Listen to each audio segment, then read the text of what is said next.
Hey Dov, you alright? Hey, what's up, dude? Hey, how's it going? How's it going? Okay. Today is the British invasion. DKECon. How's things going? Yeah, good. Good, thanks. How are you? Living the dream, dude. Good. Maybe not. I don't know. I'm never the kind of person that this has just been true my whole life. People say, "How are you doing?" And I never just say, "Oh, it's great." I don't know. Just started being very pragmatic at an early age. I'd just be like, I don't know. It's going like one day after the next. Like, well, you're surrounded by designer toys, so it can't be bad. It's true.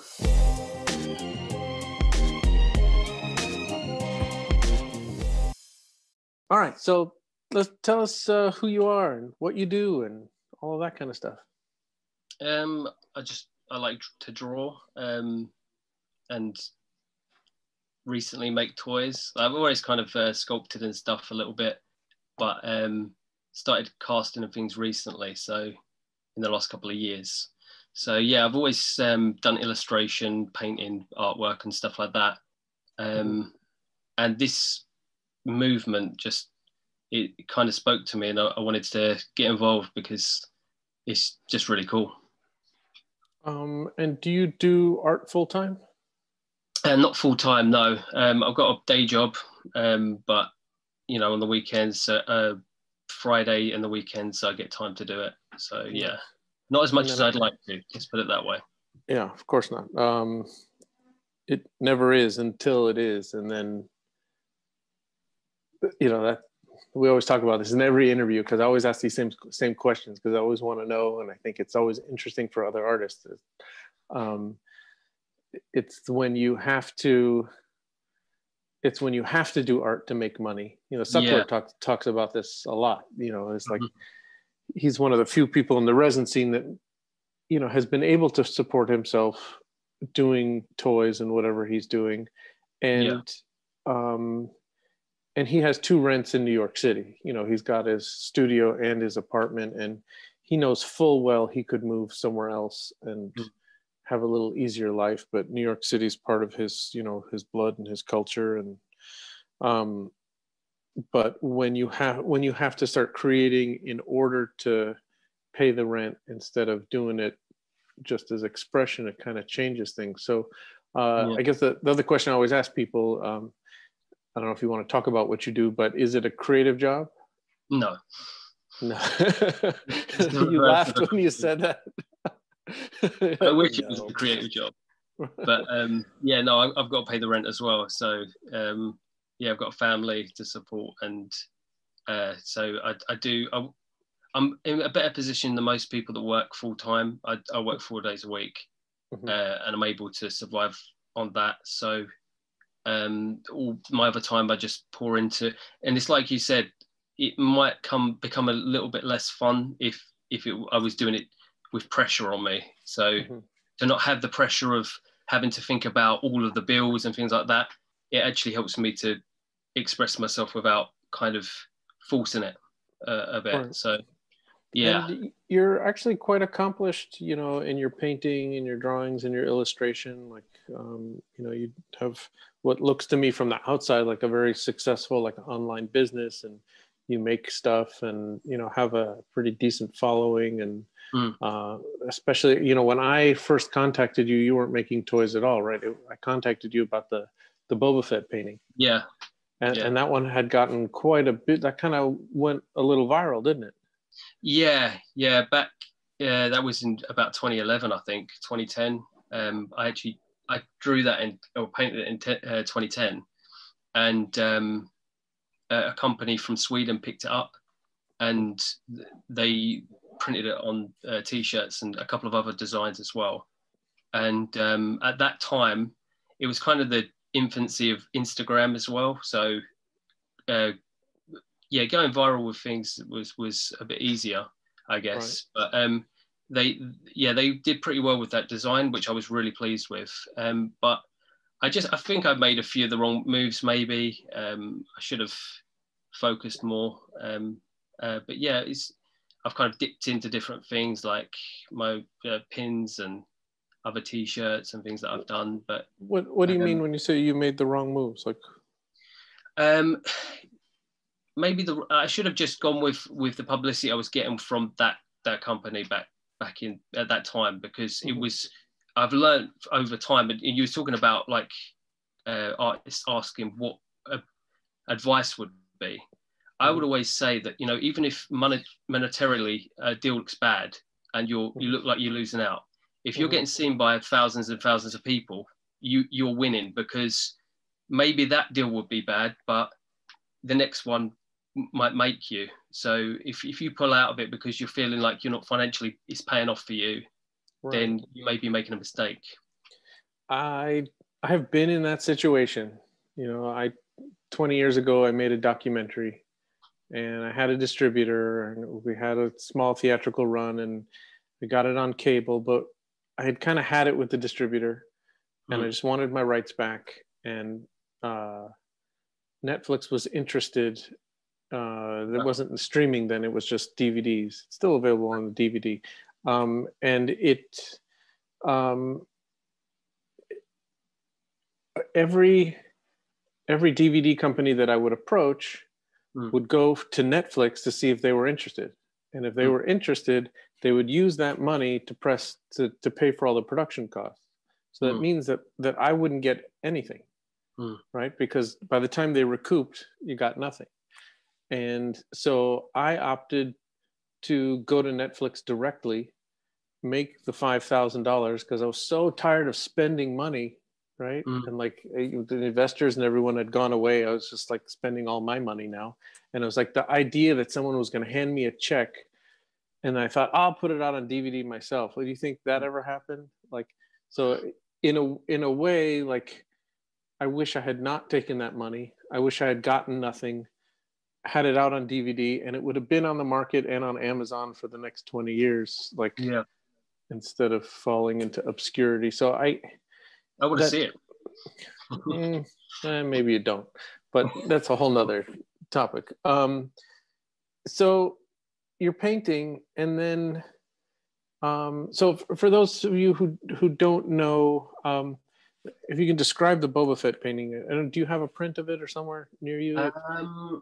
It's not too dissimilar from the painting behind him in the chair, and Boba Fett's sitting there. He's got earbuds, and he's listening to he's got like Nikes on or something like that. And it was a picture of my brother.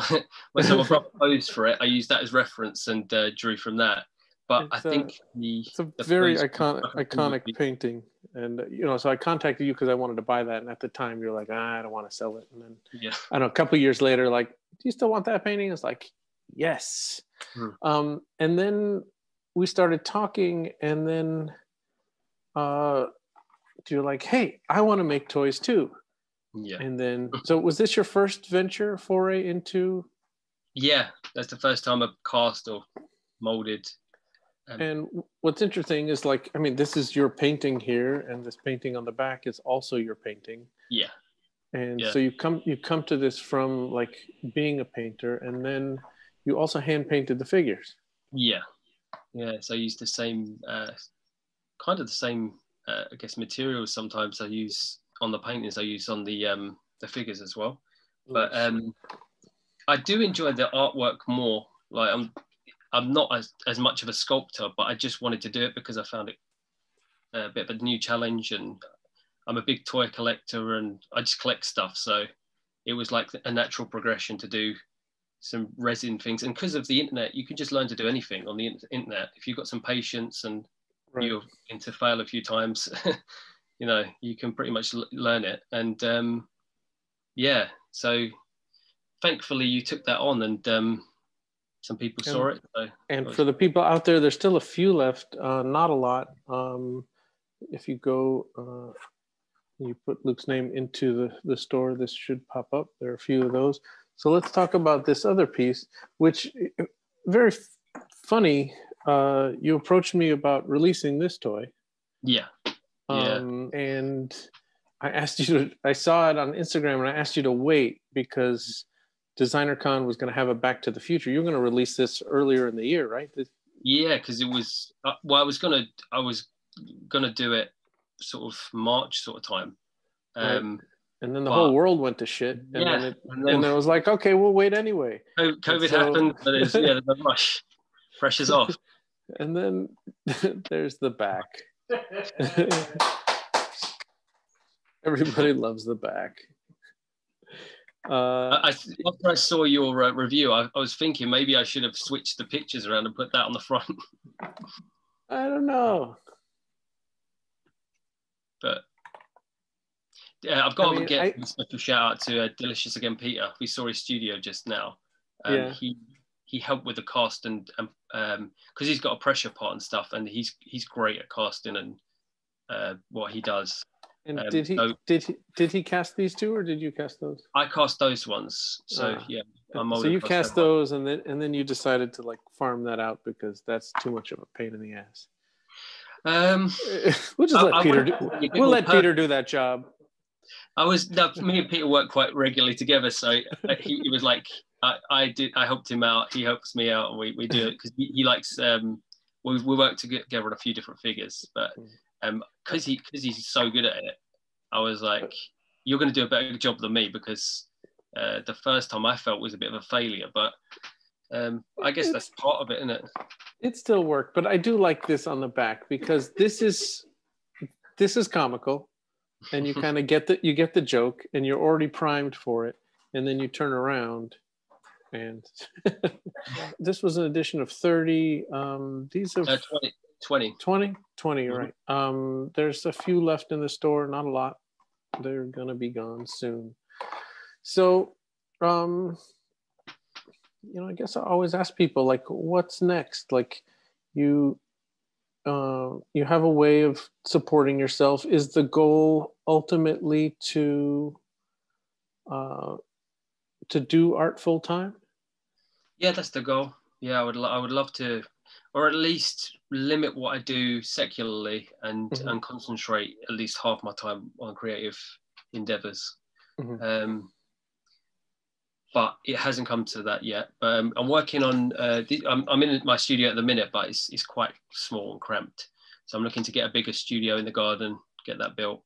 And then, Instagram is a great, like you said, Instagram is a great platform.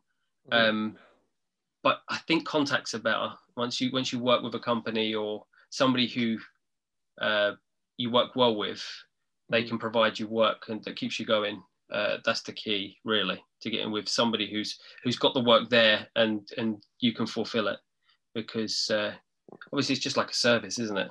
But at the same time, I would love to do more in the creative field. I mean, most artists I know kind of cobble together a living doing lots of different things. Because artists who are painting, let's say, for galleries, I mean, that only nets you, if that's on consignment, that nets you half the money of what sells, and you could paint for a full year, have a show, and then it doesn't, if nothing sells, you're up shit's creek, you're done. And so most artists I know are cobbled together a living doing a lot of different things. Like there are those bigger projects, but then they have a client or two that they do something for some regular money. They have a few things that they sell on their own. They do another project with another company and get a little bit of royalty here. And they just try to, so what is it like? Do you see any differences? Just because I don't know, being an American, what it's like, how the differences in the UK with, like, when I was talking to Ray from Trillionaire before, we were talking about healthcare, and in the United States, when healthcare is generally tied to your work, and now in COVID, all these people are losing their jobs, are losing their healthcare. And the first comment I hear from artists when they're self-employed is how they don't have health insurance, And then there was a mandate here where you had to go buy your own or get, taxed or, penalized. Is it easier to be self-employed in the UK?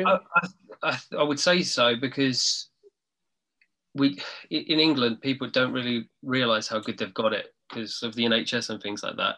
Because you don't think about other countries having to think about healthcare and things. But I guess it's easier to be self-employed. But the thing is with America is there's a lot more people that embrace the things that you do.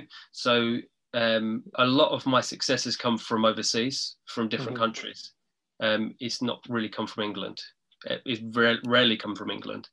Any pins that I've sent out have always gone to America, California, like that. So, sure.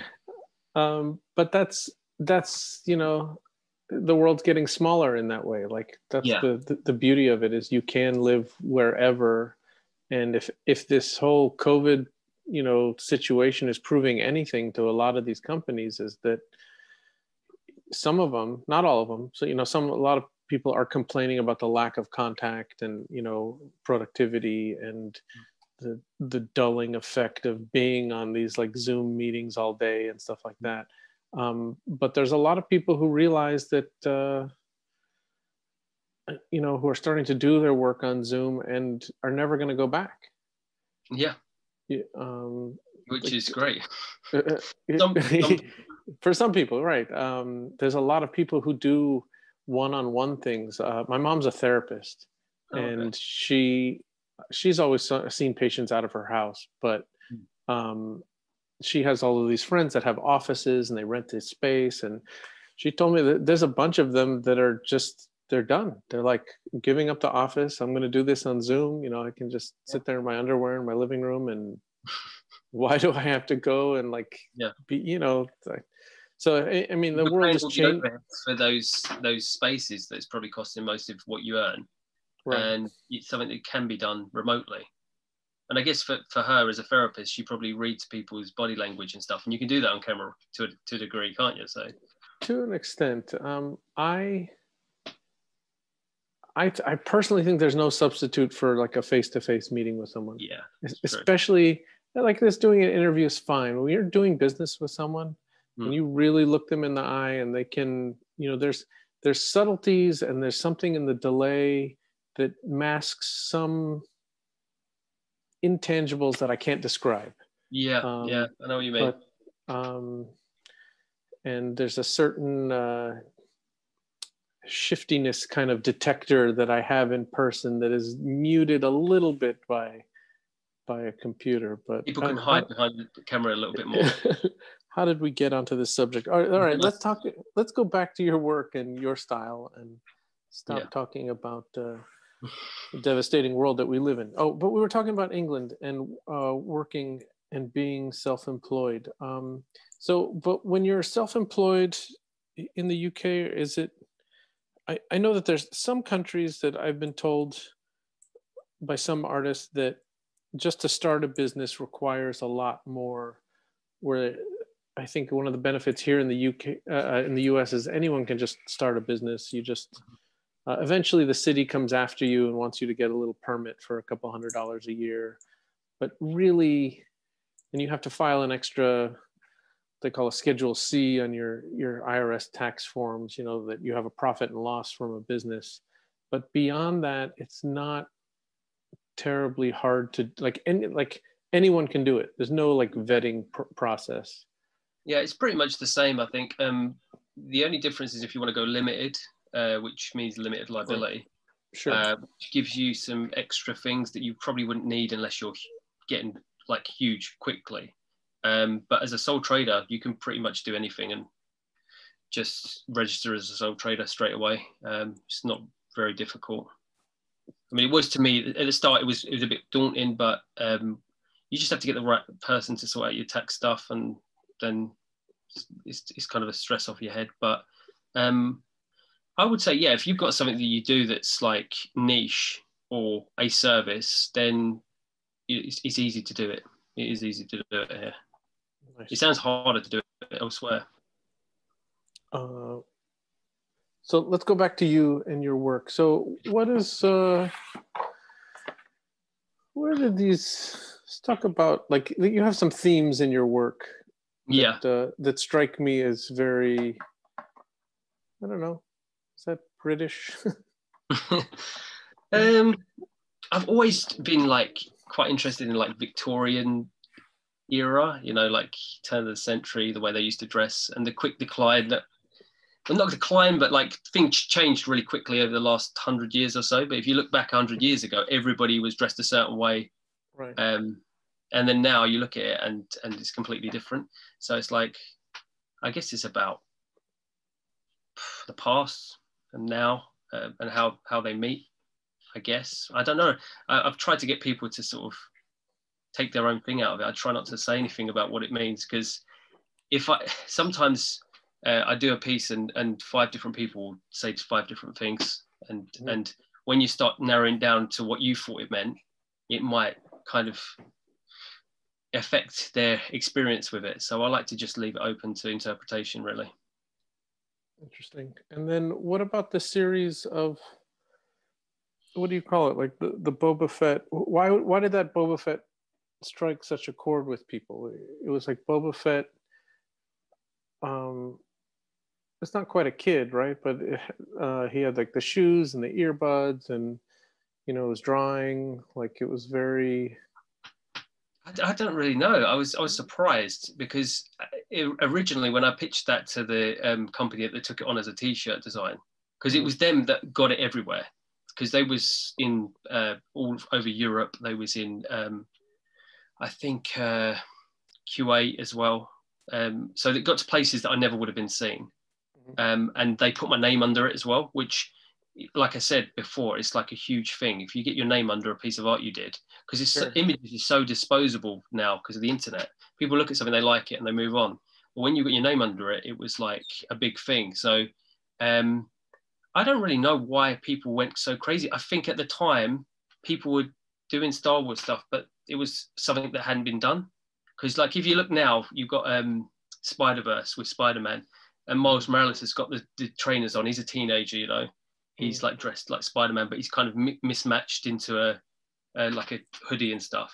Sure. And that strikes a chord with people. People love that. So I think it's like mixing those two things together again. I guess it's shedding the, you know, you talk about like Victorian era, you know, like a lot of these, like Batman, like that's 75 years old. Yeah. You know, there was an aesthetic that really carried over still into the 60s and 70s. It was just very, so to put a modern take on it, I see, you know, why people like instantly reacted to it. Yeah. Is that your other figure in the corner there, the Ferris Bueller's figure?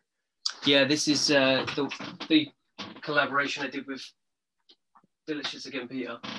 So we was spitballing ideas for a few weeks, and then yeah, finally we landed on that. See, you did it again. Yeah. Look at the Vans on the Emperor. Yeah, maybe do an Emperor as well. Maybe we should do a reverse. But yeah, that's Pete is just so good to work with, because he gets the ideas straight away. He comes from that generation too. Like I think people appreciate the 80s for some reason. Even if they're not born in the 80s, they still appreciate what it meant. So I mean, aesthetically, I don't know what it is about the 80s. There's a lot of stuff. 80s was very interesting for, was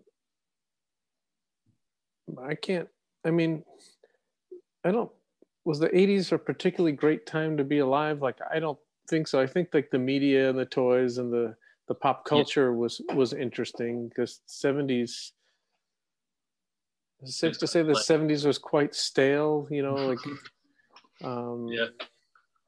But then people say like the 90s are shitty, but then like everything 90s is kind of like popular now. I'm like, yeah, I don't get it. That was already. It's like a film that people hate at the time, and then it's like Blade Runner. People hated it, or didn't even not hate. They didn't hate it, but they didn't really like it, and then it become a cult classic. And I think we've time periods it kind of happens as well. Oh yeah, you think the 80s was ahead of its time? Maybe. See what I just did there? Sorry. Oh man, yeah, it's been one of those. So for all of you people over on Pop Shop, hi, you're doing something in our room there. We're actually doing an interview here. You can see it on Zoom. If you go to DKEToys.com, click on the DKECON button, and you can join us and actually hear Luke, who I'm talking to. But if you stay there in Pop Shop, you can't. Sad. Hopefully it doesn't crack again. So tell me, your artist name is Luke Tobias, but that's not your real name. No, it's Luke Raymond. But you don't really hide your real name. Like no. Both names are on your Instagram. Yeah. So what does it mean? It's just my middle name. Oh, that's it? Tobias is my middle name. Raymond is my surname. But then like on Instagram, even here on, I don't understand. Two identities, like. Yeah, but if you have two identities, how come you put both names so everyone can see it? I don't know. I used to always used to sign LT. So it just, when I started making stuff, I was like, I didn't really want my surname on the art, but I didn't mind my middle name. I was cool with it. I see. And then, so I ask all artists, for people who don't know, to sign and number their figures. I think before I came along, people like Sucklord wasn't signing his work. Most people, when I buy from them the first time, are not signing their work. I have to go out of my way to ask them. And so your figure showed up, and then Ian and I are looking at it, and it's like, did he sign it? Did he sign it? And then you can see right there is like the little LT. Is that an LT next to the 20? Yeah. So that's the printed one, and the other one's they're handwritten. Look at that. It's like, you think you have to look very carefully. It's like, that is the finest tip pen I've ever seen. And then he numbers it up there, and it says out of 20. And then it's like, I mean, that's smaller than my fingernail. Now that's a signature. But then you also sign it on the bottom too. Yeah, I had to sign the feet and number. Very cool. I had to remember that from last time. Right. Ian says, good job. Thanks. All right, sir. Well, it has been a pleasure. Thank you so much for taking the time to talk to us. We really appreciate the work you do here. And from what I can tell from how stuff is selling, everyone else seems to care. So woohoo! Thank you. Thanks a lot. Really appreciate it. And many happy returns. So we will talk to you soon. Thanks for having me. It was really nice to meet you, Dov. All right. Take care. It's been a pleasure. Goodbye.